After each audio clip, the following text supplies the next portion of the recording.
spread the word. Oh Muhammad sallallahu alayhi wa sallam, you're Allah's chosen one. أعوذ بالله من الشيطان الرجيم. لله ما في السماوات وما في الأرض، وإن تبدوا ما في أنفسكم أو تخفوه يحسبكم به الله فيغفر لمن يشاء ويعذب من يشاء، والله على كل شيء قدير. آمن الرسول بما أنزل إليه من ربه والمؤمنون كل آمن بالله وملائكته وكتبه ورسله لا نفرق بين أحد من رسله، وقالوا سمعنا وأطعنا غفرانك ربنا وإليك المصير. لا يكلف الله نفسا إلا وسعها، لها ما كسبت وعليها ما اكتسبت. ربنا لا تؤاخذنا إن نسينا أو أخطأنا، ربنا ولا تحمل علينا إصرا كما حملته على الذين من قبلنا، ربنا ولا تحمل علينا إصرا كما حملته على الذين من قبلنا، ربنا ولا تحملنا ما لا طاقة لنا به، واعف عنا واغفر لنا وارحمنا أنت مولانا فانصرنا على القوم الكافرين. صدق الله العظيم. الحمد لله رب العالمين، والعاقبة للمتقين ولا عدوان إلا على الظالمين، وأشهد أن لا إله إلا الله وحده لا شريك له ولي الصالحين، وأشهد أن محمدًا عبده ورسوله وصفيه من خلقه وخليله سيد الأولين والآخرين. اللهم صل عليه وعلى آله وصحبه ومن اتبعهم بإحسان إلى يوم الدين. أما بعد، mes chers frères et sœurs, assalamu alaikum wa rahmatullahi wa barakatuh. J'ai du mal à trouver les mots pour exprimer cette immense joie que je ressens d'être parmi vous aujourd'hui. Allah subhanahu wa ta'ala seul est témoin à quel point je suis vraiment ravi de rencontrer mes frères et mes sœurs du Mans et des villes voisines. Qu'Allah tabarak wa ta'ala récompense mes frères qui m'ont invité, le frère Salim et son association Jazakumullahu Khayr. Qu'Allah tabarak wa ta'ala vous récompense pour votre déplacement. Qu'Allah subhanahu wa ta'ala bénisse cette heure. Qu'Allah tabarak wa ta'ala fasse que ce soit une heure où on partage ensemble de la spiritualité, de la fraternité, qu'on se rapproche les uns des autres, que notre amour les uns envers les autres augmente. Haqiqatan, pour être vraiment franc avec vous, je ne peux pas m'empêcher de vous dire ces paroles avant de commencer. Vous savez, quand on est conférencier, imam, peu importe le titre, et qu'on se déplace pour rappeler Allah subhanahu wa ta'ala, et que les gens ils commencent à nous appeler cheikh et à nous mettre sur un piédestal, à nous élever en degré, à nous prendre pour ce qu'on est loin d'être, à remplir les salles pour venir assister à nos conférences. Moi, en ce qui me concerne, ça me fait un pincement dans le cœur. Parce que on est loin d'être ce que vous imaginez de nous. Loin. Et pour ce qui est de mon cas, je suis, comme le dit un de nos anciens, وَغَيْرُ تُقَى يَأْمُرُ النَّاسَ بِالتُّقَى طَبِيبٌ يُدَاوِي النَّاسِ وَالطَّبِيبُ عَلِيلٌ. Et je me reconnais entièrement dans ça. Il n'est pas pieux et il invite les gens à la piété. Il est semblable à un médecin qui est malade. Écoutez bien. Il est comme quoi Tabib yudawi nas wa tabibu ali. C'est un médecin qui va apporter des soins pour les gens alors que lui-même il est malade. Enfin, je ne suis pas du tout meilleur que vous, ça comprenez-le. Je ne suis pas plus éloquent que vous. Je n'ai pas plus de savoir que vous. Je ne suis pas meilleur auprès d'Allah subhanahu wa ta'ala que vous. Simplement, Allah subhanahu wa ta'ala m'a éprouvé par le fait d'être derrière le microphone, être invité à droite et à gauche, et je demande à Allah tabaraka wa ta'ala d'accepter nos œuvres. Personne n'a dit amin. C'est pas payant. Et je demande à Allah tabaraka wa ta'ala de m'accorder la sincérité ainsi qu'à vous, et que ce que l'on fasse, ce soit khalisan liwajhi subhanahu wa ta'ala, que ce soit sincère pour Allah tabaraka wa ta'ala, car sans ce ikhlas, cette sincérité, tout ça, ça va tomber, ça va couler, ça va s'effondrer. Ça ne tient pas.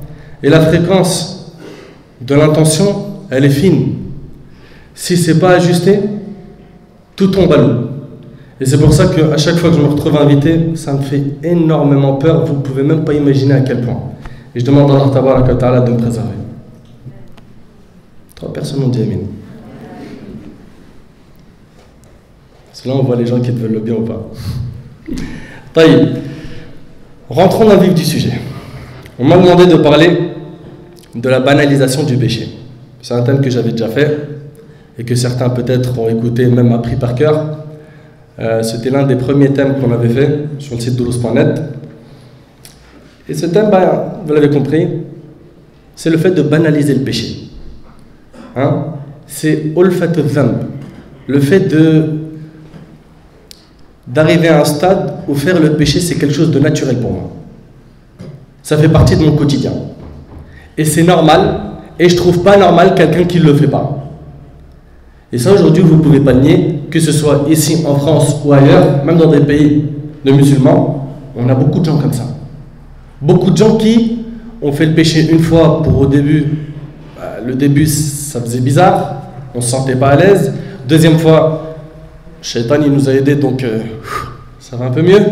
Troisième fois, quand on fait le péché, ouais, ça va, finalement j'arrive, je suis un bonhomme. Quatrième fois, 5e, 6e, 7e, 8, 9, 10, 15, ça se compte plus à la fin. Celui qui ne le fait pas, je le vois comme étant quelqu'un de bizarre. Et on vit ça. Et ce qui nous sera demandé, Inch'Allah, tout au long de cette conférence, ce sera de faire une analyse, un bon constat, et après, bien sûr, pas simplement finir sur le constat, mais trouver des solutions. D'accord? Parce que nous, dans notre communauté, à chaque fois, on voit des gens soulever des problèmes et faire des constats négatifs, mais rares sont les fois où on trouve des gens qui, après avoir fait le constat, cherchent les solutions. On est très fort, on a un don pour trouver tous les problèmes qu'il y a dans la communauté. Nous, il nous manque ça. Il nous manque une mosquée. Il nous manque une école primaire ou maternelle privée pour les musulmans. Il nous manque. Taïb. Qui agit? Inch'Allah, ça va venir un jour. Donc, on va faire un constat, Inch'Allah, ensemble. Puis après, on va voir les solutions. Alors, tout d'abord, pour commencer, sache, mon frère, ainsi que toi, ma soeur, que tu n'es pas une personne banale. Tu es un musulman. Allah tabarak wa ta'ala, il t'a choisi pour être musulman. De toute sa création et de toutes les créatures, je parle des humains vivants sur terre, qui sont plus de 6 milliards, tu fais partie, toi, de ceux qui disent La ilaha illallah Muhammad Rasulullah. Ça, déjà, c'est le plus grand cadeau qu'Allah subhanahu wa ta'ala t'a donné. Il faut qu'on en soit bien conscient. Le plus grand cadeau qu'Allah t'a donné, c'est l'islam.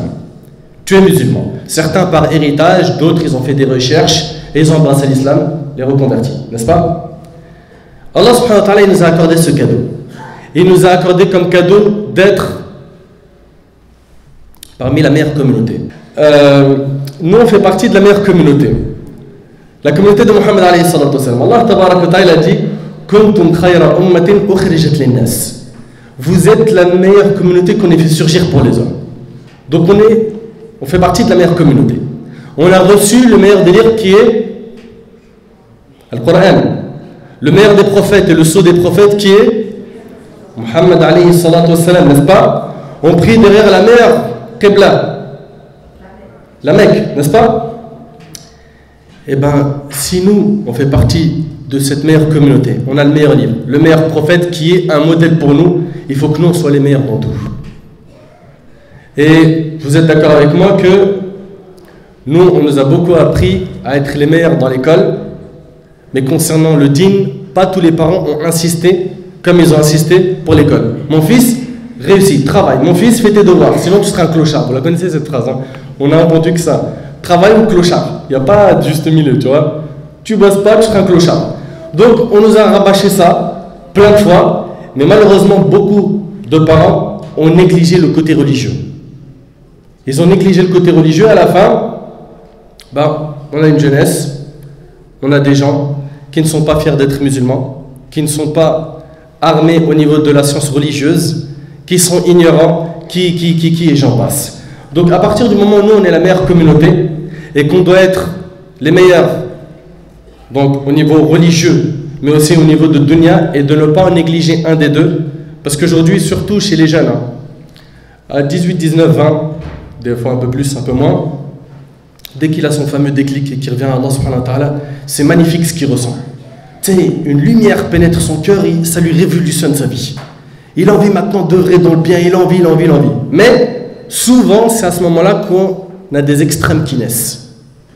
Des extrêmes. Soit il veut abandonner directement les études pour la science religieuse, soit pour autre chose, et c'est là où on aimerait un équilibre.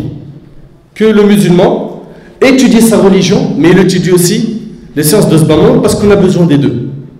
On a besoin des deux. L'imam Shafi'i, rahimahullah, je donne tout le temps cet exemple parce que ça leur parle quand on parle de quelqu'un parmi les grandes écoles.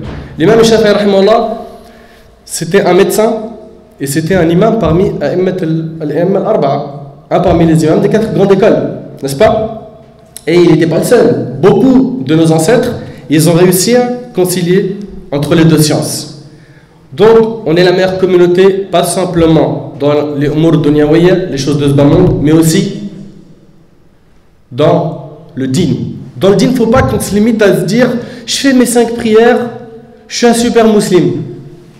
Il faut arrêter, franchement. En plus, allez, on analyse un petit peu nos 5 prières, elles durent combien de temps? Entre takbirat al-ahram et taslim, le fait de dire salam alaikum, tu peux chronométrer. Tu peux mettre un chrono.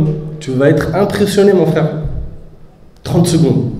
17 secondes,4. C'est une manière version c'est une image. C'est pas des prières, ça. C'est des gestes mécaniques.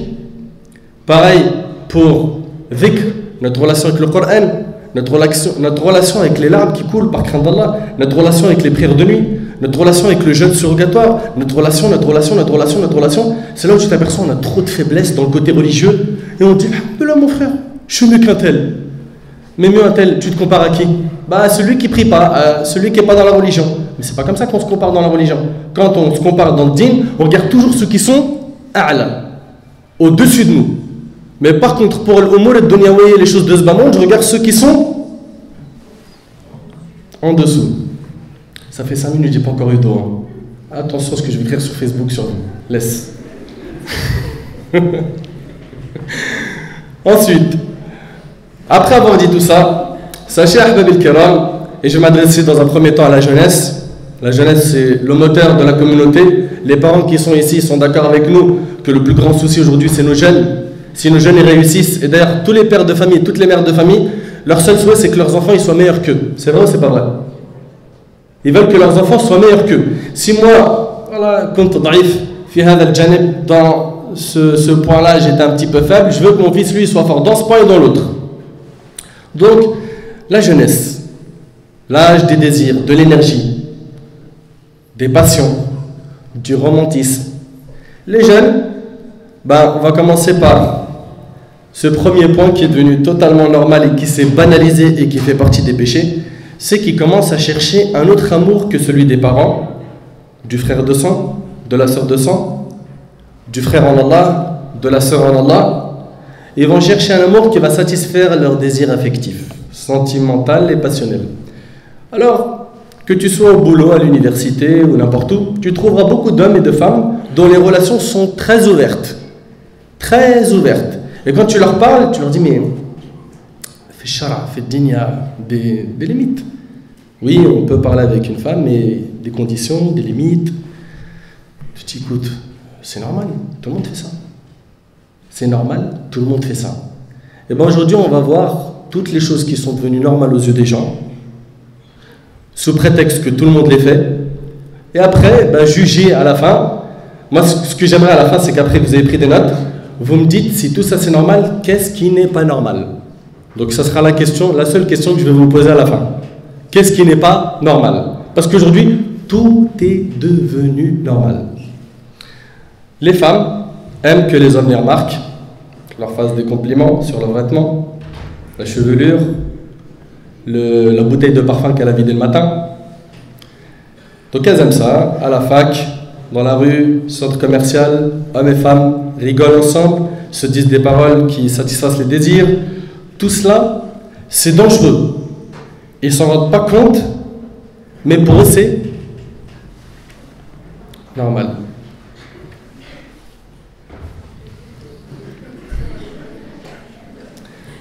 Et ces gens-là, ils ont oublié quoi? Qu'Allah tabarak wa ta'ala, il a dit Alam ya'lam bi anna Allah yara. Alors nous, ce qu'on va essayer de faire, Inch'Allah, c'est qu'à chaque fois qu'on va parler de ce mot normal, ce verset, il faut qu'il ressonne dans nos têtes. Alam ya'lam bi anna Allah yara. Allah tabarak wa ta'ala dit, ne sait-il pas vraiment qu'Allah voit? Ne sait-il pas vraiment qu'Allah voit? Toi, qui as commis par exemple tel ou tel péché, pendant ce moment-là, pendant que tu es en train de le commettre, tu es d'accord avec moi que tu es en train de te cacher des yeux de tout le monde. Tu ne voulais pas que tes voisins te voient, ta voisine te voit, les membres de ta famille, n'est-ce pas? Tous ces gens-là, il ne fallait pas qu'ils te voient.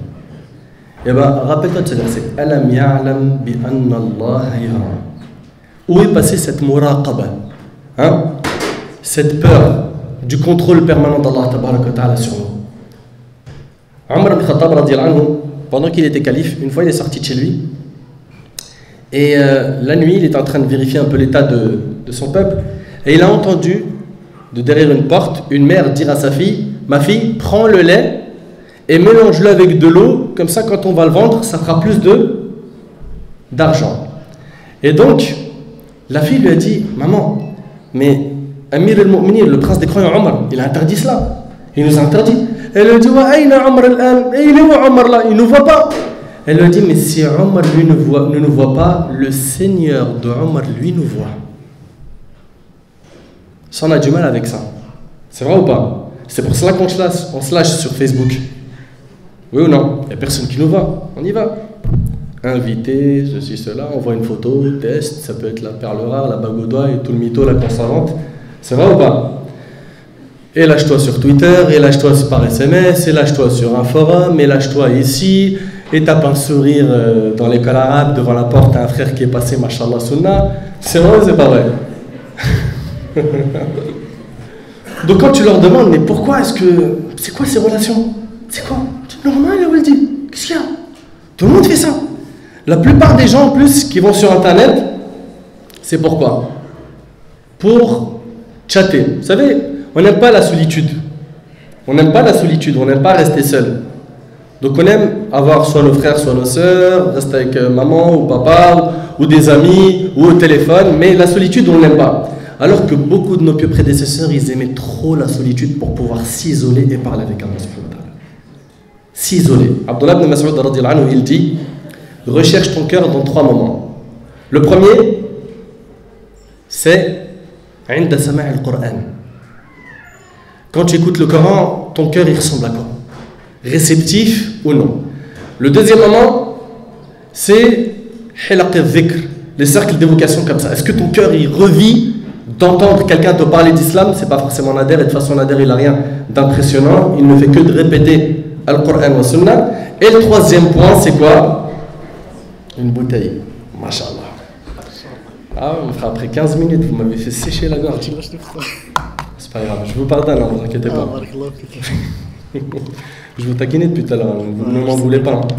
Après, on va se dire, ce frère-là, il faut plus l'inviter, tout ça pour de l'eau. Bien glacé, hein.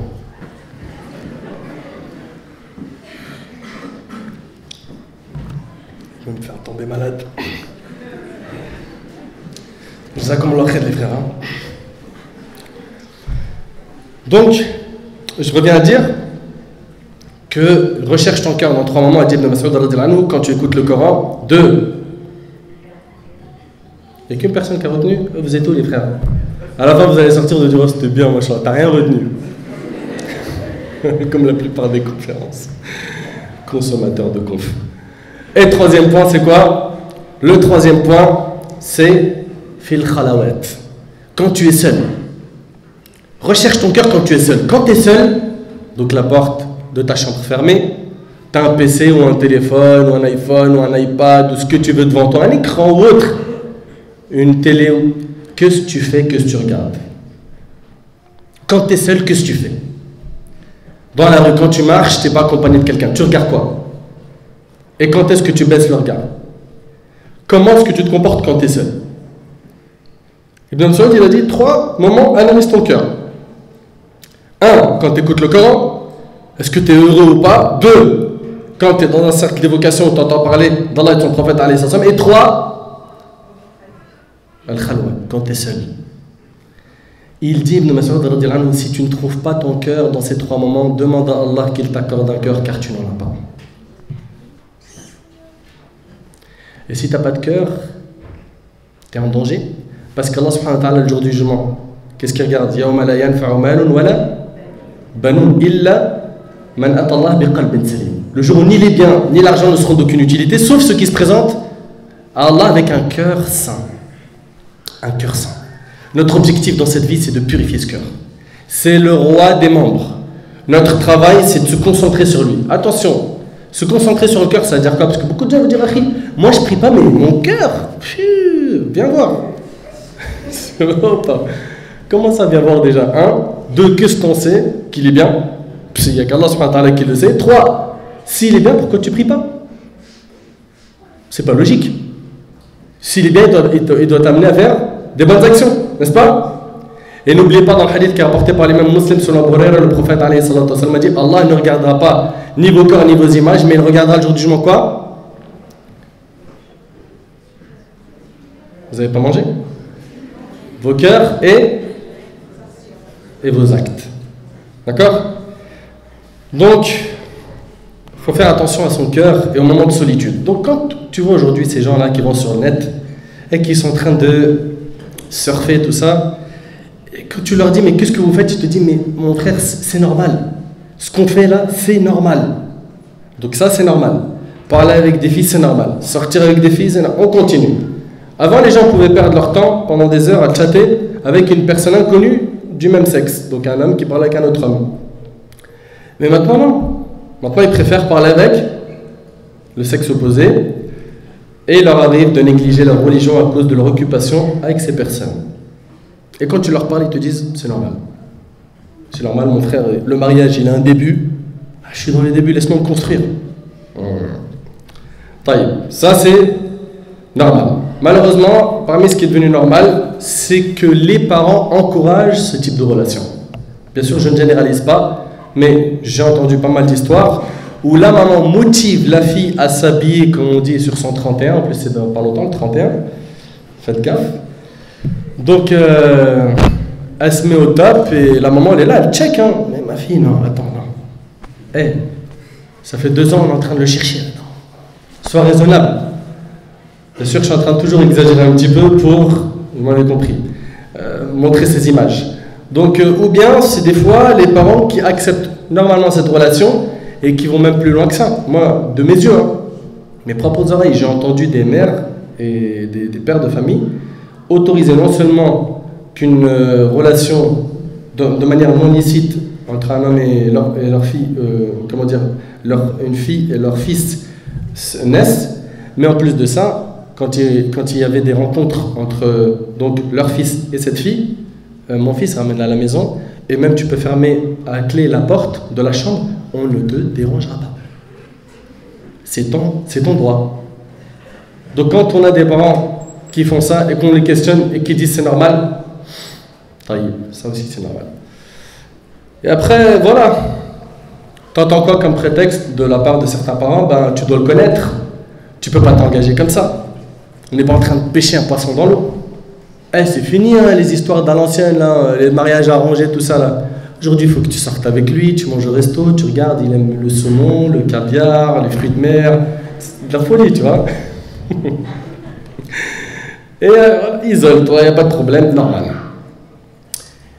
Monsieur Facebook aussi, lui, il en a fait des ravages.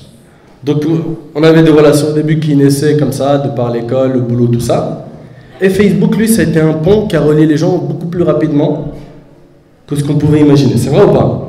Aujourd'hui, sur une page, tu peux avoir je ne sais pas combien de milliers d'amis. Des gens que tu connais et que tu ne connais pas. Et les gens n'ont pas de problème à accepter une invitation. Et des fois même, quand ils cherchent à inviter quelqu'un, c'est selon là. Il s'y connaît. Je savais qu'il y en avait un, il allait tomber dans le panneau. Selon la photo, n'est-ce pas? Selon la photo, c'est normal. Donc aujourd'hui, c'est devenu normal qu'une sœur mette sa photo dans une page où elle ne met pas n'importe quelle photo, attention. Et le frère, pareil, le frère, il va pousser toute l'année les barres de fer pour cette photo. Toute l'année, dans la salle de sport, il est en train de se crever les bras. Il n'en peut plus, il est ruiné, il prend des médicaments, il prend des cachets, tout ça, pour que dans la photo et à la plage, il clean. C'est vrai ou pas? Parce qu'en fait, il y a un objectif, c'est juillet-août. De l'autre côté, pareil. La sœur, elle est tombée dans les filets de Satan. Sa photo, ya sahbi. Du lourd. Comme on dit, du très lourd. Les paillettes, un pet de sourire. Tu vois, le hijab brillant, le ci, le ça, la panoplie. Tu leur dis, mais pourquoi vous mettez vos photos comme ça? Bah c'est normal. Taïb. Tout ça, c'est devenu normal. Le pire, c'est que la plupart de ses amis, à ce frère, c'est des femmes, et de l'autre côté, c'est des hommes. Ils peuvent partir même ensemble en voyage, avec la fac, et bien sûr, dans le voyage, des ahwal, des retours catastrophiques, tout normal, sans contrôle, sans savoir ce qui se passe là-bas. Ces gens-là veulent connaître l'amour et le romantisme. Ils veulent aimer et être aimés pour sentir qu'ils sont comme les autres et se libérer de leurs menottes. Savez-vous que les cœurs appartiennent à Allah Tabaraka wa Ta'ala? Et écoutez la suite, et Allah Tabaraka wa Ta'ala est jaloux que tu aimes quelqu'un plus que lui. Selon Abu Hurayra radiyallahu anhu, le prophète alayhi salatu wa sallam a dit, Allah, le Très-Haut, est jaloux.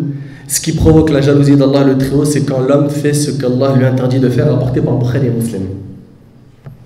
Allah Azza wa Jal aime les croyants. Et il est jaloux de voir un croyant qui a quelqu'un d'autre que lui Azza wa Jal dans son cœur. Ma sœur, imagine que ton mari prenne ton portable et qu'il tombe sur un SMS d'un homme qui travaille avec toi et cet homme il prend tes nouvelles. Salam alaikum Soumaya, il y en a sûrement une dans la salle. Salam alaikum Soumaya, comment ça va? Journée pas trop dure? Et que toi tu lui réponds à ton mari, mais normal, c'est un collègue du travail. C'est un collègue du travail.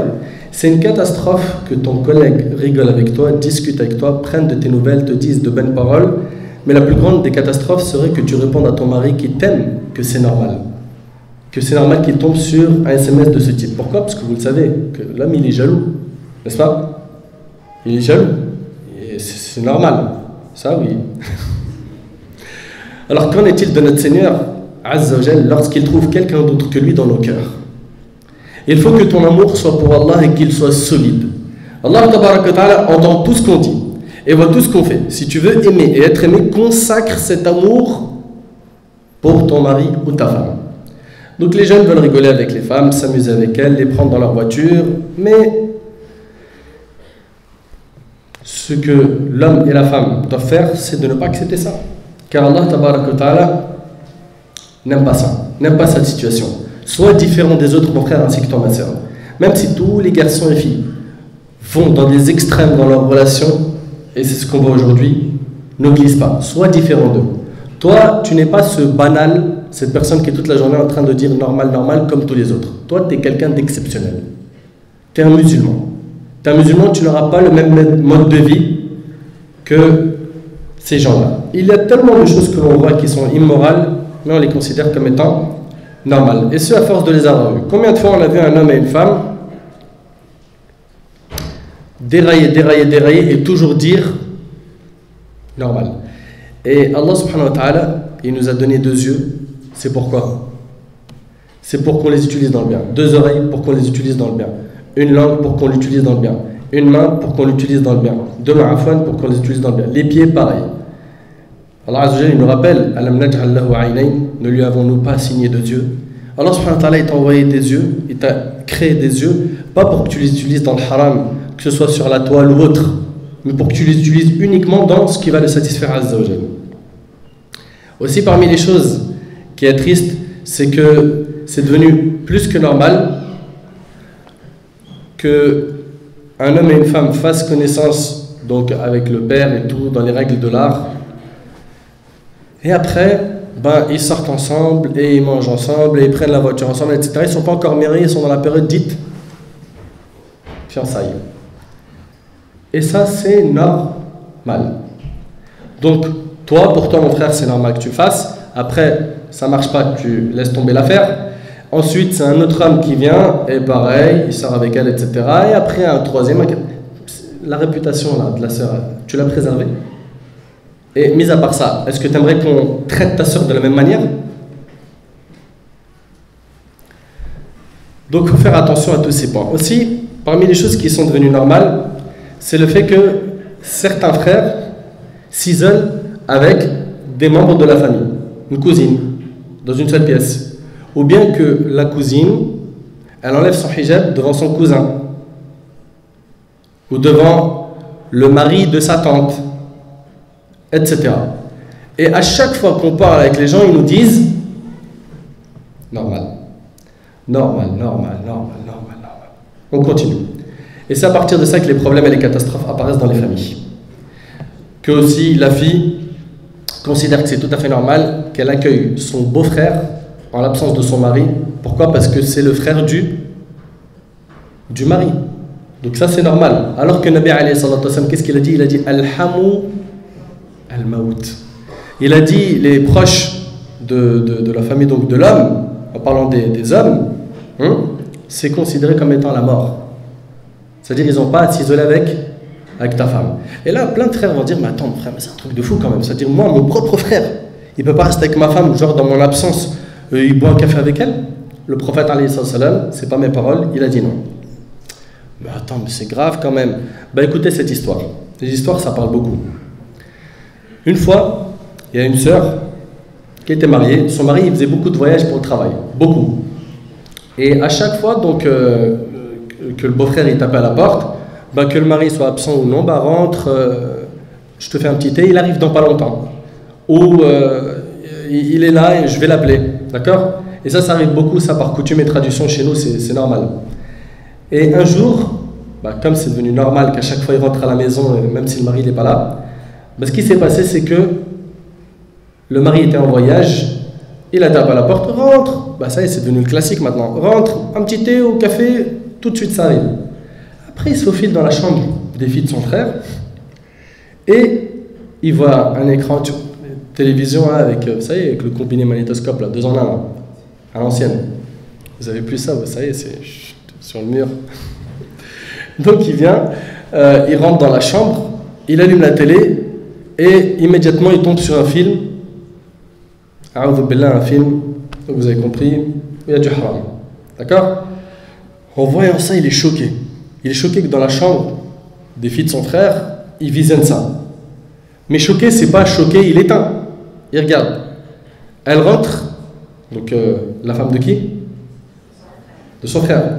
Qu'est-ce qui se passe? Je lui dis, regarde tes enfants, regarde. Ça a été rapide, hein. Shaitan, tu connais, hein. Tac, tac, tac, tac. Passement de jambes, hop, petit pont. et sont tombés dans le zina, dans la fornication. Et après, cette sœur, elle a appelé un savant pour lui dire: Cheikh, je suis enceinte du frère de mon mari, qu'est-ce que je dois faire? Vous comprenez maintenant Al-Hamul Maut? Donc en fait, le problème, c'est qu'à chaque fois qu'on va enfreindre les règles de l'islam, on va se retrouver dans un problème. Et toutes nos solutions, elles sont dans le livre d'Allah subhanahu wa ta'ala et la sunna du prophète sallallahu alayhi wa sallam. Donc il faut faire très attention à ces relations. J'ai insisté dessus, pourquoi? Parce qu'aujourd'hui, ça s'est normalisé, banalisé, et le péché est devenu donc normal, et même on va jusqu'à s'en vanter de le faire. Combien de jeunes aujourd'hui se vantent de commettre la fornication? Combien? Dans vos écoles? Ils se comptent? Est-ce qu'ils se comptent? Non. Tous? Alors, raconte hier, raconte ton week-end, et c'est parti, ça y va. Bon, d'abord, on a commencé par faire un tour, après on a roulé un joint, après... C'est ce qu'on entend ou pas? Hein? On s'est défoncé. Et ils sont contents, Farhanin, mon frère. Oh là là, le top, il a vécu le luxe. Le luxe dans la désobéissance, oui. Et dans tout ça, Alam ya'lam bi anna Allah, ne sait-il pas qu'Allah voit? Tout ça, c'est facturé, mon ami, c'est facturé. Qu'est-ce qu'il dit Allah subhanahu wa ta'ala dans le hadith al-Qudusi d'Abi Dharr qui est rapporté par Muslim? Il dit que le jour du jugement, Faman wajada khayran falyahmadillah. Le jour du jugement, si tu trouves dans ton compte, tu auras un livre, n'est-ce pas? On est d'accord dessus ou pas? Que soit tu auras un livre de la main droite, soit un livre de la main gauche. Taïb. Quand tu prendras ton livre de la main droite, tu vas l'ouvrir. Et ben, tu vas voir que des bonnes nouvelles. De la main gauche, c'est des mauvaises nouvelles. Et ben, Allah subhanahu wa ta'ala dit quand tu vas ouvrir ton livre, si tu trouves du bien, remercie Allah. Falyahmadillah. Wa man wajada ghayra dhalik fala yalumanna illa nafsa. Et celui qui trouve autre que du bien dans son registre, dans son livre, qu'il ne blâme que sa propre personne. Viens pas le jour du jugement faire le malin de dire je vais balancer un tel. Tu sais, c'est pas un tribunal où tu peux t'en sortir. Hein. Ça, c'est un tribunal où la décision, il n'y a pas de piston, d'avocat, il n'y a rien. Tais-toi devant Allah subhanahu wa ta'ala. Dans le hadith de Adi ibn Hatim qui est rapporté par Bukhari Muslim, le prophète alayhi salatu wasallam a dit: il n'est pas un d'entre nous qui ne parlera pas à Allah subhanahu wa ta'ala sans qu'il n'y ait aucun intermédiaire entre lui et Allah. Il n'y aura pas d'intermédiaire entre toi et Allah subhanahu wa ta'ala. Donc ce jour-là, il faut toujours le garder en tête. Toujours. Et c'est pour ça que le prophète alayhi salatu wasallam, il a dit dans le hadith de Tirmidhi, il a dit: Akthiru min dhikri hadim al-lazat. Multiplier le rappel de celle qui brise les désirs et les plaisirs, c'est la mort. Parce qu'à chaque fois qu'on repense à la mort, c'est un frein. Ça nous freine. Quand on pense à la mort, c'est la première étape qui te fait voyager vers l'autre monde. Et après, dans l'autre monde, ça y est, première station, c'est la tombe. Deuxième, c'est la résurrection du jour du monde. Troisième, c'est le muhasaba. Après, le pont, les balances. Il y en a beaucoup. On va les valider, toutes ces étapes. Mais pour les valider, il faut que sur Terre, tu arrêtes de te comporter en disant à chaque fois normal, normal, normal. Pour valider ces examens, c'est pas facile. Et il n'y a pas de session de rattrapage. C'est ça passe ou ça casse. Et pour que ça passe, il faut faire super attention.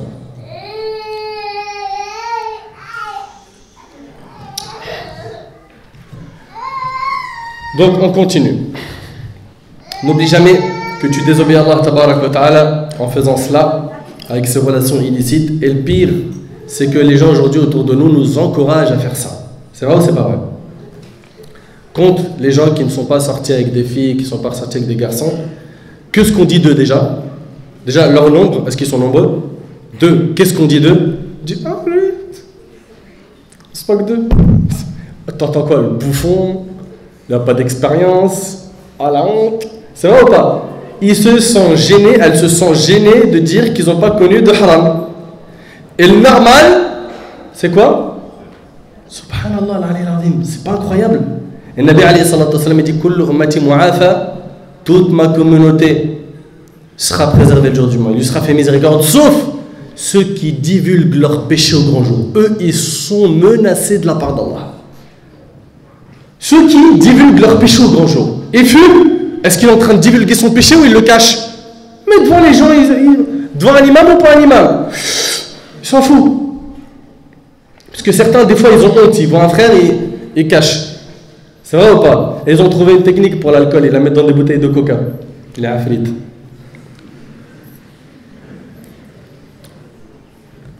Donc il faut faire très attention au fait de divulguer les péchés au grand jour. Ça fait partie de ce qui fait en sorte qu'Allah ne fera pas miséricorde à ces gens-là le jour du jugement. Et ça, wallahi, ça fait très très peur. Parce que nous, on va rentrer au paradis avec quoi? Avec nos œuvres. Avec nos œuvres. Avec la miséricorde d'Allah subhanahu wa ta'ala. Nos œuvres ne valent pas l'entrée du paradis. C'est la miséricorde d'Allah, uniquement. En numéro 1, c'est la miséricorde d'Allah. Donc, il ne faut pas que tu comptes sur tes moyens pour avoir le bonheur et l'amour, car c'est comme si tu disais à Allah que le bonheur qu'il cite dans le Coran, dans le verset où Allah subhanahu wa ta'ala dit « Wa yattaqillah yaj'al lahu makhraja » quiconque craint Allah, il lui donnera une issue favorable. Et bien toi, c'est comme si tu étais en train de dire « Ya Allah, tu as créé l'amour, mais je suis capable de le trouver autre part. » Non. Tu veux l'amour, le bonheur, la joie, c'est dans le chemin de l'islam que tu le trouveras. Et dans le chemin, en dehors de l'islam, comptez avec moi toute personne qui a eu une relation illicite avec un homme ou une femme et qui se sont cachés pendant des années et ils se sont menti à eux-mêmes. T'inquiète, on va se marier. C'est un pieux, c'est une pieuse. C'est ni des pieux ni des pieux, c'est des pieds. C'est vrai ou c'est pas vrai? Hein? Ils sont là, ils jouent les pieux, c'est des pieds. Donc, ils sont là en train de faire les cachotiers. Et comment ça se termine? Ça se termine souvent mal. Pourquoi? Parce que ça n'a pas été construit sur des bases solides. Et quand ça ne se construit pas sur des bases solides, ça part. Donc, on a parlé bien comme il faut de ce point-là qui est les relations. Maintenant, parlons d'un autre point qui est maintenant aujourd'hui qu'à la cote chez les gens et qui est normal et tu ne pourras pas le changer. Et c'est comme ça, point barre. Et si tu essaies de le changer, c'est comme si tu essaies de modifier un parmi les piliers de l'islam. J'aime bien exagérer un petit peu dans les trucs pour choquer. Et choquer pour le bon sens, bien sûr. Hein. Pas choquer pour vexer qui que ce soit. Wallah, c'est pas mon but. Et je vous l'ai dit depuis le début de la conférence, je ne me prétends pas être plus pieux que vous, ni plus savant que vous. Ce n'est pas des paroles en l'air. Hein. Ce n'est pas des paroles en l'air, c'est ce que j'ai dans mon cœur. Et qu'Allah subhanahu wa ta'ala, il nous accorde le succès. Ce point aujourd'hui qui aussi s'est banalisé et que c'est devenu des péchés à volonté comme chez Flunch et que les gens font normal, mais normal, c'est ce qui se passe la nuit du mariage. La cérémonie de mariage. On rentre un petit peu, on visite un peu nos cérémonies. On y va? Accrochez les ceintures, on est parti. Donc, on l'appelle Laylatul Umr. Laylatul Umr, n'est-ce pas? C'est la nuit de la vie. Il faut marquer le coup. Cette nuit-là, tout le monde est unanime. Un consensus ijma' que la femme doit être plus belle que belle. D'accord? Pas de souci. Elle doit enlever son hijab, parce que comment elle va montrer sa beauté? La salle doit être mixte. Il faut à tout prix DJ Momo. Si DJ Momo n'est pas là, l'histoire elle est crevée. Il faut DJ Momo. Il faut qu'il s'appelle Momo.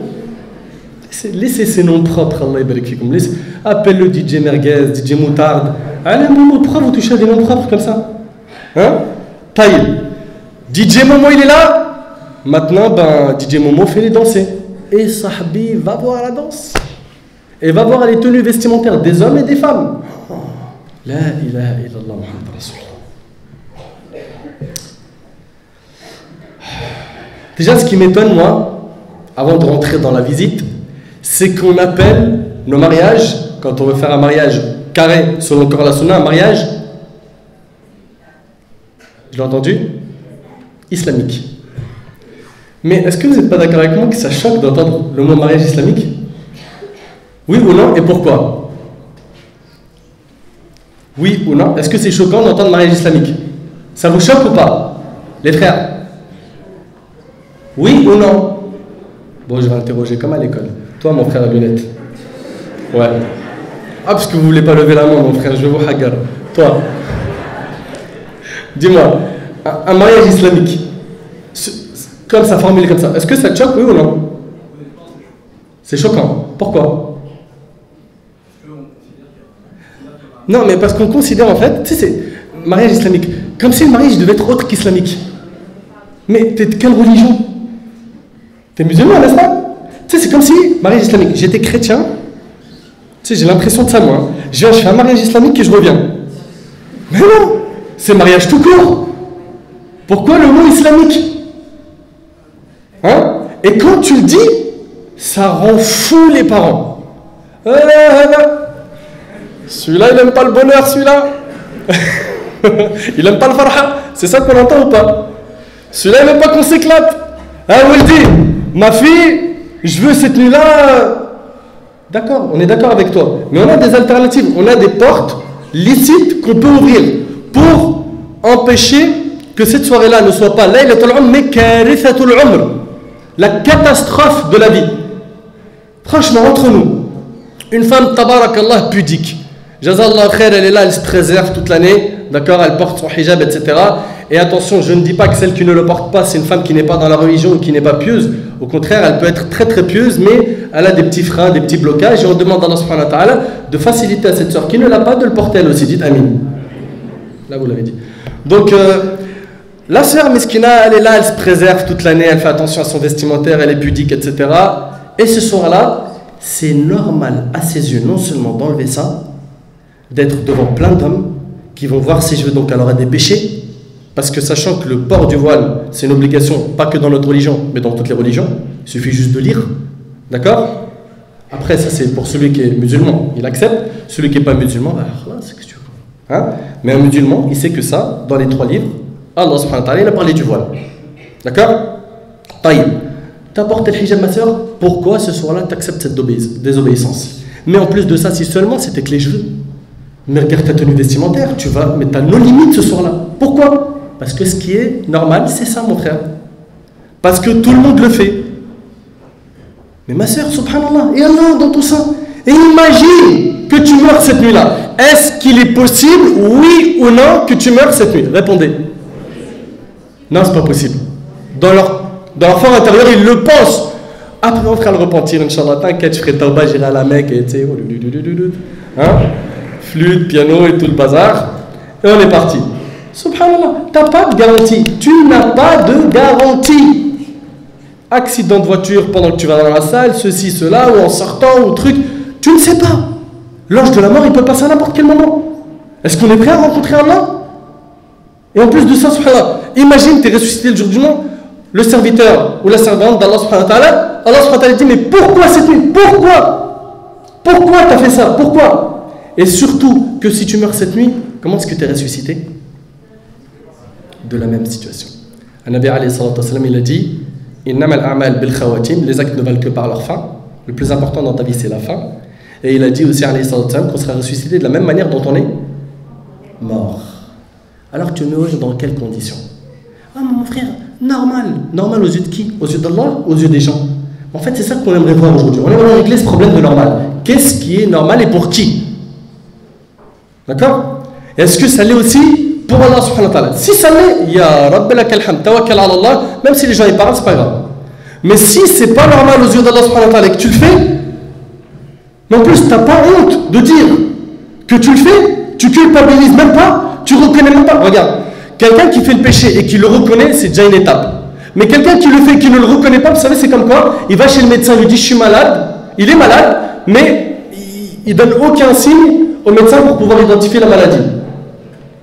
Et même pas, c'est il est malade et il ne va pas voir le médecin parce que, voilà, il vit avec. Non. Il faut faire attention. Donc voilà, aujourd'hui, tu vois, dans les mariages, La ilaha illallah Muhammad Rasulullah.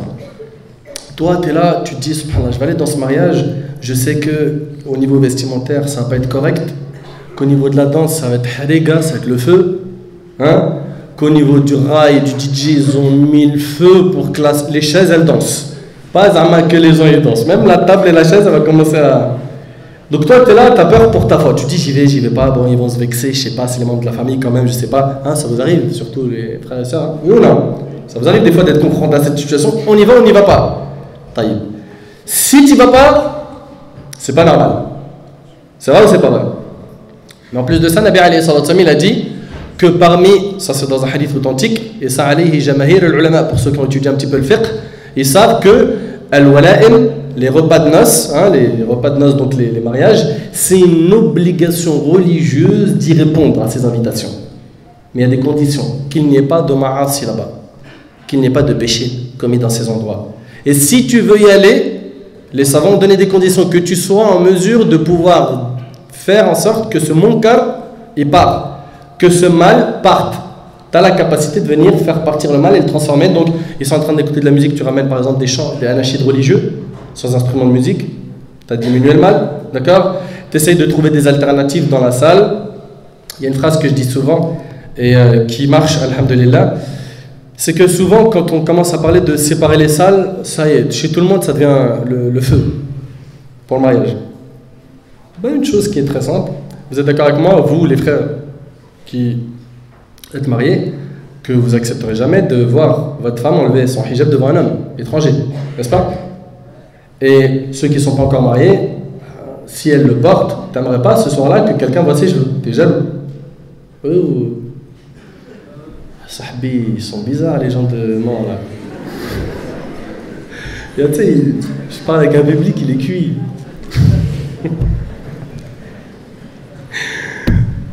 Qu'est-ce qui vous arrive? Il y a quoi? Oui, je sais pas, ils attendent quoi les frères? Moi, je disais donc que tu n'acceptes pas ça, tu es d'accord avec moi? Si tu ne l'acceptes pas, tout simplement on parle avec le père de famille, avec sagesse, hikmah, dis-lui voilà, moi, sachant que j'accepte pas, et que je veux que ma femme, ce jour-là, elle fasse une belle coupe, les cheveux, ceci, cela, et qu'en même temps, si elle fait ça, bah, elle ne peut pas les montrer aux hommes, parce que je n'accepterai pas, bah khalas, peut-être le père il va dire, bah, laisse-la avec son voile, et on est mélangé, on danse avec DJ, Momo et tout. Dis-lui non, moi je veux qu'elle s'éclate et qu'elle fasse une belle coupe et tout. Pourquoi elle est étouffée cette soirée-là, et utilise cette carte pour qu'à la fin, tu essaies de le convaincre qu'il y ait deux salles. Pourquoi? Pour sa chevelure, sa coupe, etc. Ça marche pour beaucoup de familles. Bon, là, je l'ai dit devant les parents, ils vont se dire, ah, la frite, il nous a donné le tuyau.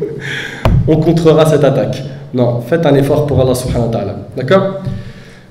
Donc, qu'est-ce qu'on entend ce soir-là? On entend que des gens ils vont dans un mariage, ils restent des heures devant le miroir pour arranger du côté des hommes la cravate, le costume. Ici, tout est tracé au millimètre. Prends une règle.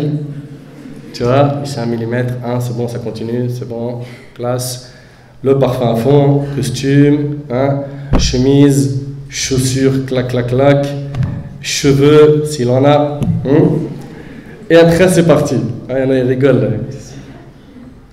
Donc, et de l'autre côté, t'entends quoi? T'entends le type, il te dit, moi j'aimerais trop que cette soirée-là soit une superbe soirée, qui est plein de femmes. Je kifferais qu'il y ait de la musique, de l'ambiance. Tu vois, je pourrais bien regarder tout ce qui se passe dans la soirée, tout ce qui me plaît. Tu vois, ils ont tellement été habitués au péché que ça, c'est devenu pour eux normal. Même les femmes, elles espèrent qu'en allant à ce mariage, il y aura beaucoup d'hommes, peut-être qu'un d'entre eux il va les remarquer.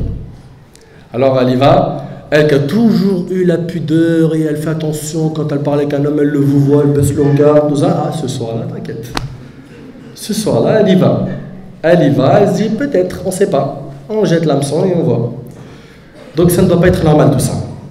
Tout ça, ça ne doit pas être normal. Pendant le mariage, on doit sortir du lot. Allah tabaraka wa ta'ala n'aimerait pas que l'on rende malheureux un de nos frères pour être heureux. N'est-ce pas? Allah subhanahu wa ta'ala, il n'aimerait pas qu'on rende malheureux un de nos frères pour que l'on soit nous-mêmes heureux. Le prophète a dit, aucun d'entre vous ne sera un véritable croyant que lorsqu'il désirera pour son frère ce qu'il aime pour lui-même. N'est-ce pas? Ô vous les humains, ne soyez jamais heureux en laissant votre frère malheureux. S'il nous a été ordonné de ne pas être heureux alors que notre frère est malheureux, alors qu'en est-il de celui qui veut être heureux et qui en même temps rend son Seigneur mécontent de lui, en colère de lui? Qu'en est-il de lui? Malheureusement, c'est quoi? C'est devenu très très très normal. Donc dans les mariages, on voit tout ce que l'on voit. Et ce qu'il faudrait, c'est quoi? C'est de sortir du lot cette soirée-là et de se rappeler tout le temps, Alam ya'lam bi anna Allah yara, ne sait-il pas qu'Allah vraiment le voit? Ensuite, le monde du travail. On bifurque, on passe à autre chose, le monde du travail. On a posé une question aux gens. La question posée était, si quelqu'un fait telle chose dans telle circonstance, est-ce que c'est normal? Les gens ont répondu non, c'est pas normal. Ensuite, on leur a demandé, et si cette même chose était faite dans d'autres circonstances, est-ce que c'est normal? Les gens ont répondu oui, à ce moment-là, c'est normal. Ça veut dire quoi? Ça veut dire qu'il y a des péchés qui peuvent être faits dans des moments et dans d'autres non. Vous avez des exemples? Je vais faire un message sur vous aussi. Il va être ruiné. Un exemple. D'un péché dans des endroits il est normal et dans un autre il n'est pas normal.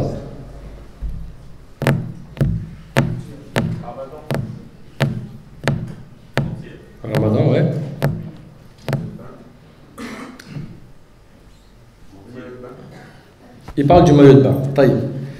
Supposons que, ou plutôt essayons d'imaginer qu'une personne s'habille d'une manière très provocatrice, et je parle ici d'une femme, dans un centre commercial. Déjà, vous êtes d'accord avec moi que ça interpelle tout le monde, ça choque, et même cette fille-là, pour redonner le bon exemple, c'est cette fille qui aujourd'hui a une certaine pudeur et qui, dès qu'elle arrive au bled, devant le bhar, la mer, avec le petit soleil qui l'accompagne, elle commence à, ça y est, c'est une transformation, schizo. C'est plus la même. C'est plus la même. Elle ne s'habille pas de la même manière du tout. C'est-à-dire, elle passe du hijab au maillot, sans problème. Dis-lui, est-ce que tu pourrais marcher dans un centre commercial en maillot? Dire, t'es malade, ça va pas, quoi. Donc, il y a des péchés qui sont normaux dans des endroits et qui ne sont pas dans d'autres endroits. À croire qu'il y a un Dieu et il faut avoir peur de lui ici, et là-bas, comme c'est juillet-août, c'est quoi cette histoire? Il faut faire attention à ça aussi. Parce qu'il y a des péchés qui sont normaux dans des endroits et dans d'autres qui ne le sont pas. Ça, il faut y faire très attention. Parmi aussi les choses qui sont devenues plus que normales, c'est la désobéissance aux parents. Et ça, hadith wa la haraj, ça on peut en parler jusqu'à l'Isha. Les enfants qui grandissent, au début, on les chouchoute, on leur amène tout ce qu'ils veulent. Combien de nuits ont été sacrifiés pour qu'ils mangent, qu'ils boivent, qu'ils dorment, qui guérissent de leur maladie? Combien? Et les parents qui les accompagnent, qui ont peur pour eux, qui veulent pour eux que la réussite et le succès. Et à la fin, ils grandissent, ils sortent leurs griffes. Et maintenant, Zama, la phase crise d'ado, crise où il lui manque un cerveau, il commence à parler mal à sa mère, il parle mal à son père, il pense qu'il comprend qu'eux ils ne comprennent pas. En fait, vous venez du bled, vous ne comprenez rien, vous êtes des blédards. Nous, on est nés en France. Et donc il commence à mal parler à ses parents. Et quand tu lui dis, mais pourquoi est-ce que quand ta mère elle te dit va faire les courses, tu lui dis mais vas-y, dis à Mohamed, pourquoi tout le temps moi? Vas-y, tout le temps moi. Subhanallah. Est-ce que ta mère elle était comme ça avec toi quand tu étais petit? Est-ce que ton père il était comme ça même jusqu'à maintenant quand tu lui demandes des choses? Est-ce qu'il continue à te supporter ou non alors que tu es mauvais? Que même beaucoup de gens n'arrivent pas à te supporter? Eux ils te supportent. C'est vrai, c'est pas vrai? C'est tes parents. Ils t'aiment même si, voilà, t'es un cassos. C'est vrai, c'est pas vrai? Ils te supportent. Mais pourquoi tu en arrives à ce stade où tu les mets en colère? Le Nabi sallallahu alayhi wa sallam, il a dit quoi? Il a dit la satisfaction d'Allah, elle est dans la satisfaction des parents, et la colère d'Allah, elle est dans la colère des parents. Quand tu mets en colère tes parents, tu as mis en colère Allah subhanahu wa ta'ala. Ça te fait rien, ça? Il n'y a pas de problème pour ça? Et les nombreux hadiths qui parlent de celui qui est ingrat et mauvais avec ses parents, il va en enfer, il va en enfer, il va... T'en fais quoi? Et le verset où Allah subhanahu wa ta'ala, les versets où Allah subhanahu wa ta'ala dit wa qada rabbuka alla ta'budu illa iyyahu. Après avoir parlé de l'adoration d'Allah Allah subhanahu wa ta'ala, il t'ordonne tout de suite la bienfaisance envers les parents. Immédiatement après, Al-Amr bil-Tawhid, il te parle de quoi? De la bienfaisance envers les parents. Et ça, pareil, comme tout le monde aujourd'hui respecte pas les parents, et on voit le numéro de téléphone de papa, on répond pas, le numéro de téléphone de maman, on répond pas, il me dit rentre à 20h, je rentre à minuit, et après je lui mens. Pourquoi? Et n'oublie pas une chose, Kama tadin tudan, Kama taf'al yuf'alu bik. Comme tu fais, on te fera. J'oublierai jamais cette histoire où une fois un jeune, il est rentré dans un bar, il a giflé son père. Les gens, c'était comme vous là, quoi? C'est un coup de jus dans le cerveau. Les gens se sont réunis pour l'éclater bien. Tréha, mon frère, au cube.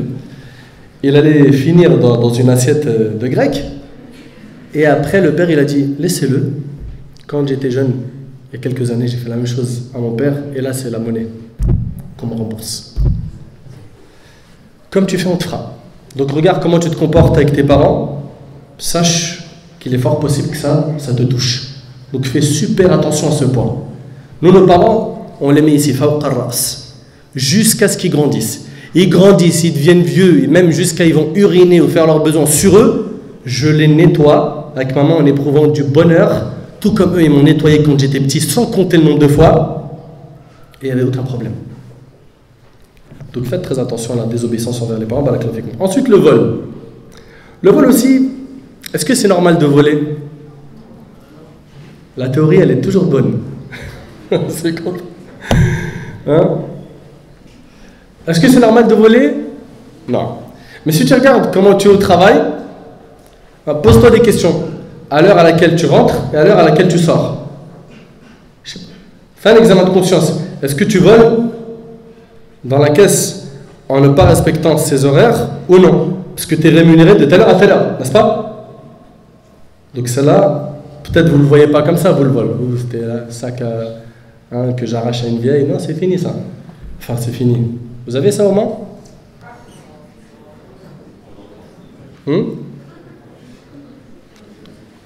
Attention, vous ne répondez jamais. Donc, il y a une chose très importante à laquelle vous devez faire très attention, c'est les horaires de travail, l'utilisation de certaines choses dans le travail. Par exemple, on prête une voiture de fonction pour faire l'aller-retour au boulot. Il part avec un carrefour, il fait ses courses, après il va au parc, après il descend dans le sud, il va au ski. Il faut faire attention. Il faut faire attention à tout ça. Et à chaque fois que tu parles aux gens, qu'est-ce qu'ils te disent? Normal. Pareil pour ce qui est de la vente des choses illicites, ou d'être caissier, faire passer de l'alcool, tout ça, ou d'être dans une épicerie, ou dans un bar, ou dans un hôtel, ou vendre des choses volées. À chaque fois, on te dit quoi? Normal. Et tu sais, ils ont plus des théories, les jeunes. Oh là là là là là là là. Trop fort. Tu lui dis, c'est quoi ça? Il dit, ouais, frère, j'ai un téléphone à vendre. Ah ouais? Combien? C'est un iPhone 6. Ah, il y a eu le 6 déjà qui existe. Ouais, voilà, on est tout neuf dans la boîte, emballage. Il coûte combien? Je le vends 100 balles. 100 euros? T'as la facture? Non, mais t'inquiète, mon frère, tu crois que j'ai une tête, moi, de voleur? Ben, et tu sais, et ça, c'est devenu normal. Et ce qui serait bien, c'est quoi? Prenez l'habitude, quand vous achetez quelque chose, si ça, ce cas, il se présente, c'est de demander la facture. Il n'y a pas de facture, salam alaikum, shukran, bye bye, ciao. On n'en veut pas. J'en veux pas. Wallah l'adim. Mais garde-le ton wallah l'adim. Tu l'as volé ou tu l'as pas volé, ça m'intéresse même plus. Il n'y a pas de facture, shukran. Stop. D'accord? Parce que si on lui achète, on encourage à ce que ce processus continue. C'est vrai ou c'est pas vrai? Donc faire attention à ce point, ne pas dire normal. Parmi aussi les choses qui malheureusement sont devenues plus que normales, c'est la cigarette. Pour d'autres, c'est un peu plus haut, la chiche. Pour d'autres, la sniff. Pour d'autres, Zama, pour être un modéré dans la consommation, c'est Shemma. Shemma, vous connaissez ou pas? Non? Le tabac, il te le met dans le fond de sa bouche, prend comme ça de la pâte, tu vois, et il te met ça là-dedans, ici. Tranquille. Voilà, moi je fume pas la clope. Ah, cigarette haram, khoya. Il est en train de...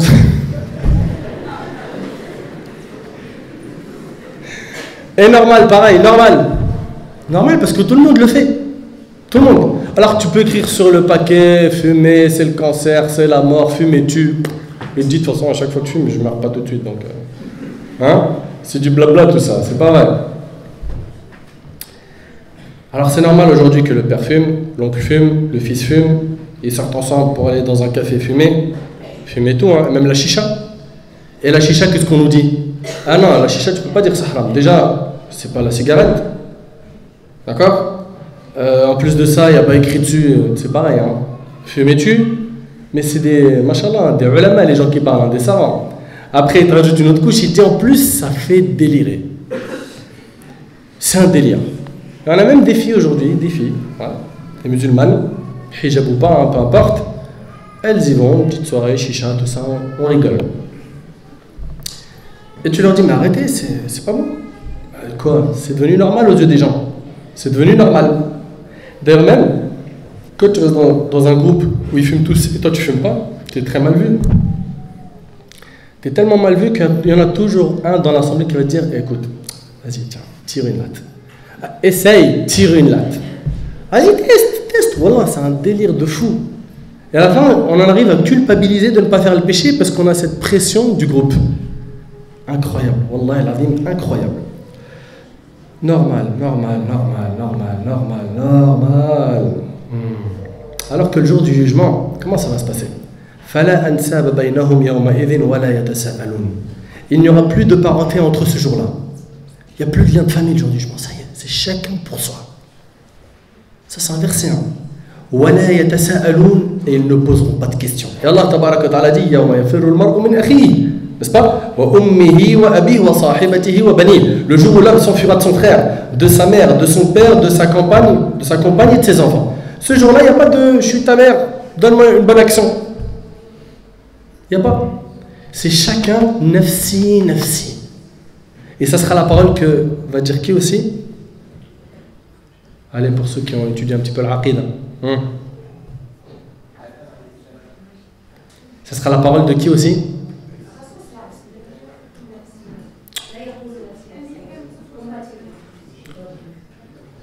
Je continue pas la conférence. Ah, parce que si c'est comme ça, mon frère, je la continue pas. Je vais boire de l'eau pour l'instant. Alors?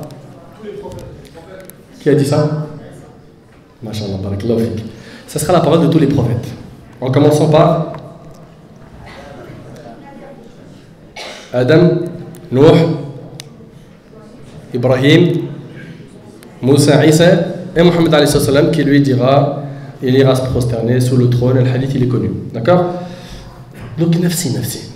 Même les prophètes le jour du jugement ils vont dire nafsi, moi-même, ma propre personne. Si un jour il fait trop peur, Allah subhanahu wa ta'ala en parlant du jour du jugement il dit Yawma naj'alul wildana shiba. Le jour où on fera que les enfants seront comme des vieillards aux cheveux blancs.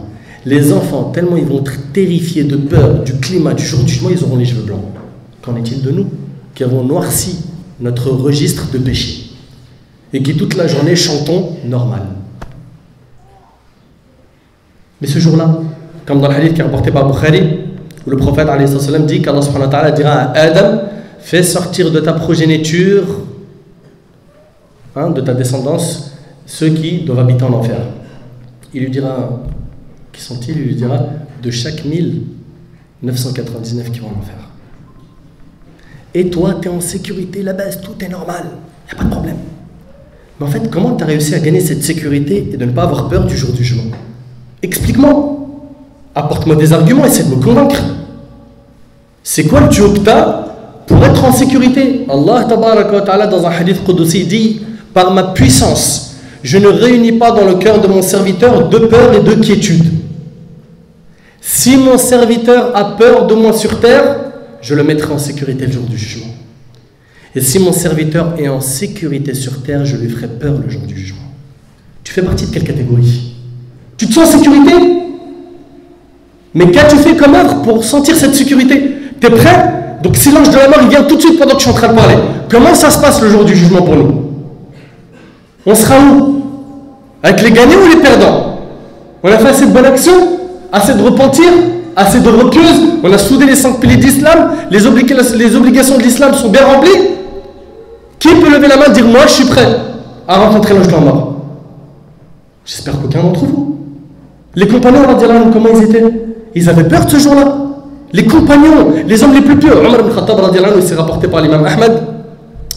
Il parle d'Abu Bakr as-Siddiq. Abu Bakr, c'est le meilleur compagnon du prophète, et ça, il n'y a pas de discussion dessus.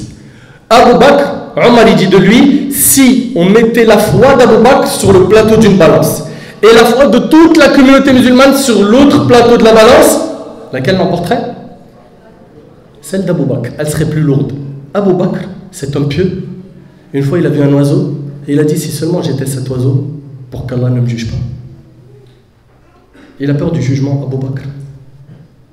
Abu Bakr il se sentait hypocrite.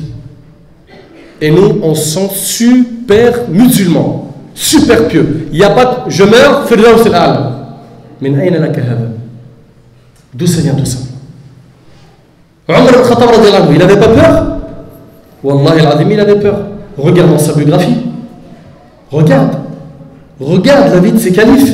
Regarde Uthman, regarde Ali, regarde les Sahaba, Ibn Mas'ud, regarde Mu'adh ibn Jabal, avant de mourir, ce qu'il a dit dans son lit de mort. Regarde les compagnons, regarde les femmes du prophète, et culpabiliser tout le temps. Et nous, on a la sécurité totale.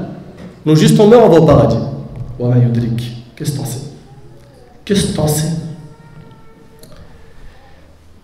Et parmi les choses qui sont devenues normales, pour que j'essaye de finir, Inch'Allah, pile poil pour le Maghreb, Inch'Allah, parce que je pense que le temps, je ne sais pas c'est à quelle heure exactement, mais c'est dans les minutes qui suivent.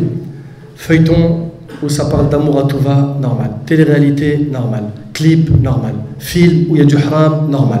Hein? Moussalsalat, même pendant Ramadan, subhanallah, au lieu de rester devant le Coran, elle est là, elle est en train de couper les concombres. Pousse-toi, je vois pas. C'est vrai ou pas?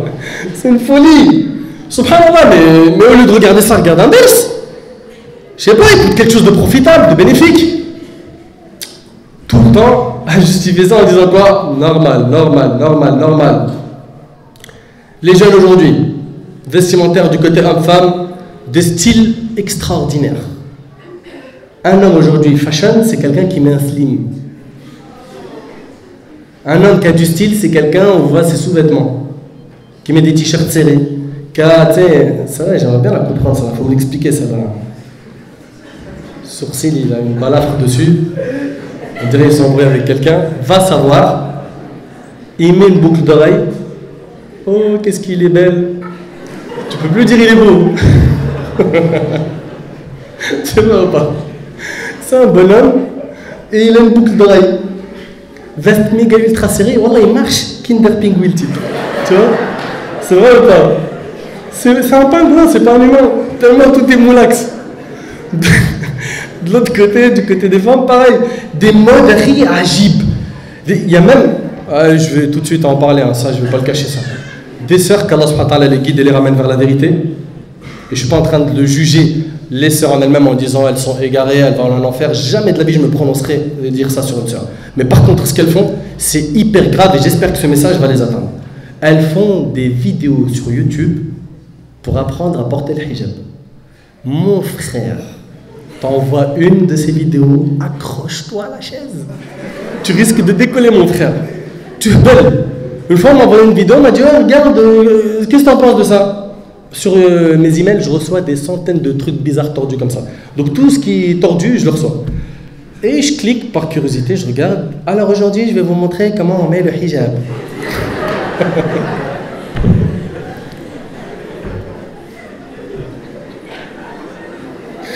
Elle a préparé 5 hijabs sur le lit, tu vois, 5, 100 000, tu vois, comment ça s'appelle là, les épingles, des trucs, des brochettes, tout ça, machin. Elle met le premier comme ça, le deuxième. La vidéo elle dure 45 minutes. Et des vidéos qui font des centaines de milliers de vues. Et je me pose la question sur le cerveau de ceux qui regardent. Tu vois? Elle est là. Et la prochaine vidéo, maintenant, je vais vous montrer mon maquillage. Elle ramène une boîte de peinture, enduit, la première couche, ponçage et tout. Elle met tous les outils, elle est partie. Wallah, choum. Mais la folie, c'est pas que elle, c'est ceux qui regardent et qui lui accordent de l'audience.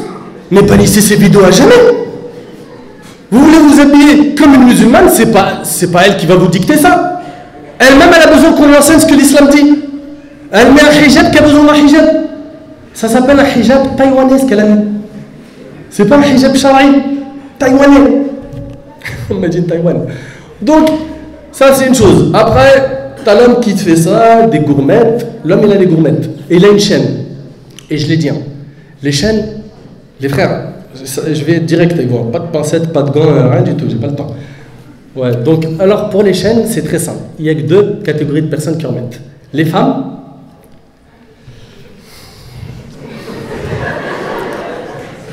donc, et des fois ils marchent et montrent les sous-vêtements, après vous avez compris, tant mieux, de toute façon vous êtes cuits, regarde comment vous êtes. Bouge pas les types. Hein? Des vêtements à ahwal, les hommes pareil, les femmes. Après avoir parlé du manque de pudeur, attaquons maintenant ce que la langue prononce. La langue. Comment est-ce qu'ils étaient nos ancêtres les plus prédécesseurs?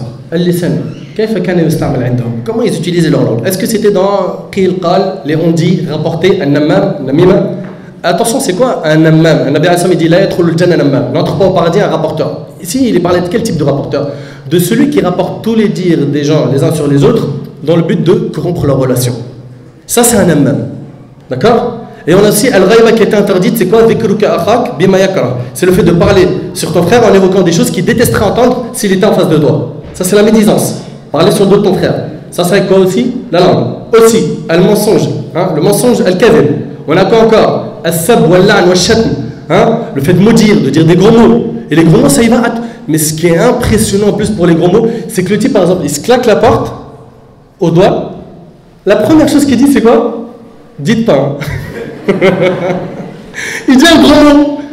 Mais c'est pas le gros mot qui va diminuer ta douleur. Dis alhamdulillah. Alhamdulillah, ton doigt s'est pas coupé. Dis alhamdulillah. De toute façon, regarde, de toutes les manières, la douleur elle va partir. Au moins, on fait la partir avec une belle parole. C'est vrai, c'est pas vrai. Donc le réflexe, toujours, il est dans quoi? Le négatif. Jusqu'à même, et ça, vous êtes d'accord avec moi sur l'utilisation de la langue. En tout cas, chez nous, sur Paris, ça, c'est devenu une mode. J'espère que ça ne sera pas chez vous. J'espère. Je ne suis pas en train de vous le dire pour après vous utiliser ça chez vous. Les gens, quand ils veulent dire un truc, il est mortel, super bien, qu'est-ce qu'ils disent?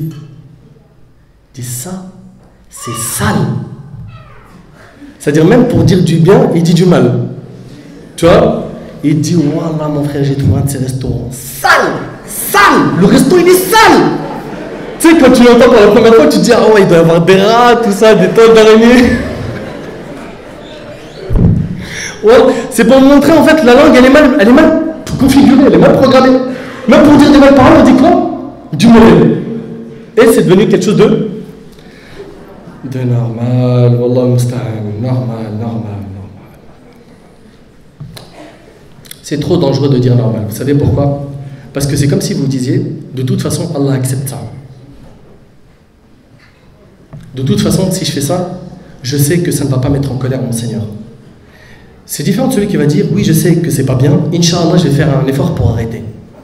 Mais quelqu'un qui, par contre, dit normal, alors il s'entête, il fait le haram, et en plus, il essaye de trouver des justifications. Mais ça, on vit dans ça, on est en plein dans ça. Des gens qui veulent faire du haram, ils le justifient. Et qu'est-ce qu'ils ont comme méthode? Ah, ils en ont lu, ils ont de l'expérience en tout cas. Tu lui dis, il a l'alcool. Il dit, gazouz et dahak. C'est vrai ou pas? Une boisson qui fait rire. Et voilà, chaque fois une petite astuce pour pouvoir sortir de l'huram, de l'interdiction. C'est dangereux de prendre une place qui n'est pas la sienne. Ne prends surtout pas la place d'Allah. C'est lui seul qui peut dire que ça c'est licite ou non, que ça c'est normal ou non. Allah tabarak wa ta'ala dit dans Sourate An-Nazi'at, فَأَمَّا مَنْ طَغَى وَآثَرَ الْحَيَاةَ الدُّنْيَا فَإِنَّ الْجَحِيمَ هِيَ الْمَأْوَى. Qu'Allah nous en préserve. Quant à celui qui aura dépassé les limites et aura préféré la vie présente, alors l'enfer sera son refuge. Il y en a parmi vous qui aimeraient goûter à l'enfer, ne serait-ce qu'une seconde? Levez la main. Ça va, alhamdoulilah. Mais ça reste quoi? La théorie. Mais dans la pratique, tu t'aperçois que malheureusement, il y en a beaucoup, ils oublient. C'est pour ça que c'est super important de faire des rappels comme les frères de Salam, qu'Allah les récompense, c'est une équipe en or. Je rattrape ce que j'ai dit tout à l'heure. Une équipe en or, machallah, je me suis assis avec eux. Je vous encourage non seulement à les soutenir, à les assister, à partager leurs informations, à venir dans leurs invitations et à leurs conférences, parce que ça ne peut faire que du bien. C'est vrai, c'est pas vrai. Et peu importe ce que tu as appris comme science, et même si tout ce que j'ai dit tu le connaissais déjà, le rappel profite aux croyants. Et nous on oublie, on a besoin qu'on nous répète la même chose. Et la beauté de cette religion, elle est dans sa répétition. Plus tu répètes, plus ça fait du bien. On a besoin de ça. On se sent en sécurité quand on est en groupe et on se sent fort. Par contre, quand on est seul dispersé, on se sent plus faible. On sent qu'on est une proie qui peut être attaquée rapidement par shayatin et l'ins wal jinn. Allah tabarak wa ta'ala a dit Ya ayyuha alladhina amanu la tuqaddimu bayna yaday Allah wa rasulihi wattaqullah inna Allah sami'un alim. Ô vous qui avez cru, ne devancez pas Allah et son messager. Et craignez Allah, Allah est audient et omniscient. Ça veut dire quoi? Ne te mets jamais devant Allah et son messager. Toi, tu es derrière. Allah subhanahu wa ta'ala dit quelque chose, sam'an wa ta'a, j'obéis. C'est dur, ma'alish, le prix du paradis, faut le payer. Inna sil'atallahi ghaliya. La marchandise d'Allah, elle vaut cher. Inna sil'atallahi hiya al-jannah. La marchandise d'Allah, c'est le paradis. Il faut que tu en payes le prix. Ne pense pas que tu auras accès au paradis comme ça sans que tu payes le prix. C'est pas possible. Tu auras des gens qui vont te parler mal, qui vont te pointer du doigt. Tu seras stigmatisé, on va se moquer de toi, on va te critiquer, on va. Tu patientes et tu fais comme nos ancêtres, rahimahumullah wa radiyallahu anhum, qui eux, qu'est-ce qu'ils ont fait? Ils ont continué à œuvrer, continué à améliorer la relation avec Allah. Et plus ta relation avec Allah subhanahu wa ta'ala, elle est solide, plus les secousses sur terre, elles sont toutes faibles et légères et elles passent rapidement. Mais quand ta relation avec Allah elle est faible, la plus petite épreuve, elle te perturbe. La plus petite, dans ta santé, dans ta famille, dans tes études, dans une relation de couple, dans une relation où un frère est venu demander en mariage une sœur ou autre. Alors donc personne n'a le droit de donner un ordre à part Allah subhanahu wa ta'ala. D'accord? Allah subhanahu wa ta'ala il a décidé pour nous khalas. Et il faut faire toujours attention à ces péchés car plus ils se multiplient, plus le guerrier devient quoi? Il devient noir. Et écoutez avec moi ce hadith pour terminer. Le prophète alayhi salatu wassalam a dit à ses débuts, l'islam était étranger. Bada al-islam ghariban. À ses débuts, l'islam était étranger et il redeviendra étranger comme il a commencé. Et après, Nabi al-Islam dit Fatouba lil-ghuraba. Il dit Touba, c'est un endroit bien précis, bien particulier qui est destiné à une catégorie de personnes au paradis. Donc une place particulière sera réservée au paradis. À qui? Touba lil-ghuraba, aux étrangers. Et on a dit au prophète alayhi salam, qui sont ces étrangers au messager d'Allah? Il a dit ceux qui s'attacheront à la vertu, au dîn, à la religion, lorsque les gens seront corrompus. C'est-à-dire que tous les gens ils sont en train de partir à gauche vers une vague qui est mauvaise, va contre courant, et toi va vers le chemin de la droiture, de la guidée, de la piété. Tous les gens ils veulent sortir dans le haram avec des femmes, ils veulent consommer de l'alcool, ils veulent fumer, ils veulent vendre, si, ça, dans le travail, dans la relation familiale, dans le couple, avec les enfants, avec la femme, avec les parents. Ils veulent faire ça, toi prends l'autre chemin, le chemin du dîn. Sois pas quelqu'un qui dit toute la journée normal et tu suis comme un mouton, t'es pas un mouton, t'es quelqu'un d'exceptionnel.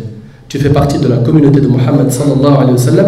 Et sachez, c'est avec ce hadith que je termine, Inch'Allah, que le prophète alayhi salatu wa sallam, il a dit dans un hadith qu'il viendra une période de trouble et de tentation. Celui qui s'attache à la religion pendant cette période, c'est comme s'il tenait une braise de feu dans la main. Est-ce qu'on vit cette époque ou pas? C'est difficile aujourd'hui de tenir sa religion. C'est comme si tu tenais du feu. Ça va ou pas? Nabi alayhi salam, il parle des gens de cette catégorie de personnes. Il dit ces gens-là qui viendront et qui ne m'ont pas vu et qui ont cru en moi, hein, ces gens-là, ils auront la récompense de 50 hommes. On a dit au prophète alayhi salam 50 hommes parmi nous, les compagnons, ou parmi eux. Il a dit 50 hommes parmi vous. Celui qui s'accroche à la religion, dans cette époque, il a la récompense de 50 compagnons. Les compagnons qui ont tout sacrifié pour Nabi alayhi salam. Et on entend, c'est eux nos héros, c'est eux nos modèles. C'est eux qu'on doit suivre, c'est eux qu'on doit présenter à nos enfants. On doit leur parler de Khabbab ibn al-Arat, de Hamza, de Bilal, d'Abu Bakr, de Uthman ibn Affan, de Mu'adh ibn Jabal, de Talha ibn Ubaydillah, d'Abu Ubayd ibn al-Jarrah. C'est ces noms-là qu'on doit exposer. Nos sœurs, elles doivent entendre parler de Hafsa, Maryam, Asiya, elles doivent entendre parler de Khadija, de Soumaïa, elles doivent entendre parler de Asma bint Abi Bakr, de Fatima bint Rasulillah, de Zaynab. C'est ces noms qui doivent être exposés à nos enfants pour que les modèles changent. Au lieu aujourd'hui que les modèles soient des rappeurs et des footballeurs et des chanteurs et des acteurs et des comiques, non, ça doit changer. Pourquoi? Parce que nous, on n'est pas une communauté qui est dans le club des moutons et qui dit tout le temps normal. Non, nous, on est une communauté exceptionnelle et extraordinaire. Et je demande à Allah tabaraka wa ta'ala d'améliorer notre relation avec Allah Azza wa Jal. أسأل الله تبارك وتعالى أن ينفعني بما قلت وأن ينفعكم بما سمعتم. هذا ما أعلم والله تبارك وتعالى أعلى وأعلم. سبحانك اللهم وبحمدك أشهد أن لا إله إلا أنت أستغفرك وأتوب إليك. To spread the word, oh Muhammad sallallahu alayhi wa sallam, you're Allah's chosen one.